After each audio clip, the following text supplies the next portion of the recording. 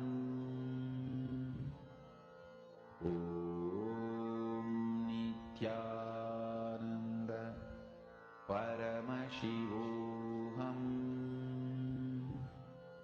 Om Nithyananda Paramashivoham. Om Nithyananda Paramashivoham. Om Nithyananda Paramashivoham. Om Nithyananda Paramashivoham. Om Nithyananda Paramashivoham. Om Nithyananda Paramashivoham. Om Nithyananda Paramashivoham. Om Nithyananda Paramashivoham. Om Nithyananda Paramashivoham. Mahamahāvāgya, spiritual lullaby for samadhi, and Suprabhatam, wake up call, wake up song for Paramashiva.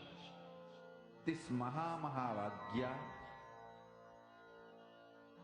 is spiritual lullaby for you to fall into samadhi. Suprabhatam, wake up song for Paramashiva to wake up in you. Just remember this one powerful cognition. This Mahamahāvāgya puts me in samadhi. This is spiritual lullaby for samadhi, and Suprabhatam, wake up song for Paramashiva in me, for Paramashiva to manifest. With this one spiritual powerful cognition, chant this Mahamahāvāgya.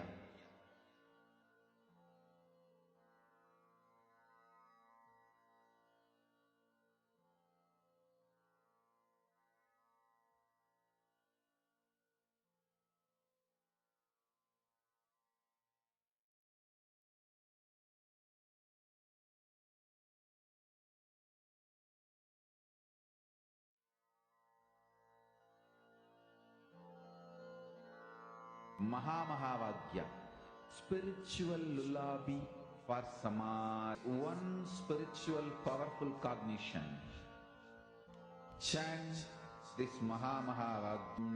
Nithyananda Paramashivoham.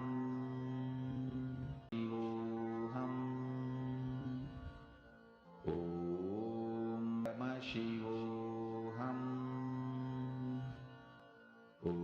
Paramashivoham. Paramashivoham. Paramashivohananda. Paramashivohyananda. Om Nithyananda Paramashivoham. Paramashivohananda. Paramashivoham. Oham.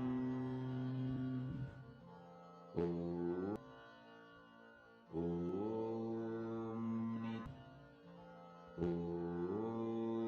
Nithyanandam. Om Paramashivoham.